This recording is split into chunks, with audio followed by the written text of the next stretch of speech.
ಇನ್ನು ಸೋಮನಾಥ ದೇವಾಲಯದಲ್ಲಿ ನಮೋ ವಿಶೇಷ ಪೂಜೆ. ಗುಜರಾತ್ನ ಸೋಮನಾಥ ದೇವಾಲಯದಲ್ಲಿ ಪ್ರಧಾನಿ ಮೋದಿ ಭಾಗಿಯಾದರು. ಸೋಮನಾಥ ದೇಗುಲದ ಮೇಲೆ ದಾಳಿಯಾಗಿ 1000 ವರ್ಷ ಆಗಿದೆ.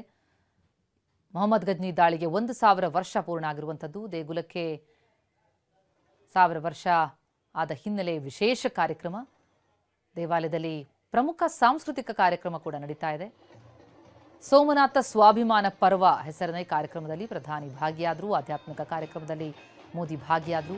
ಶೌರ್ಯ ಯಾತ್ರೆಯಲ್ಲಿ ಭಾಗಿಯಾದರು ಪ್ರಧಾನಿ. ಸೋಮನಾಥದಲ್ಲಿ ಮೋದಿ ರೋಡ್ ಶೋ.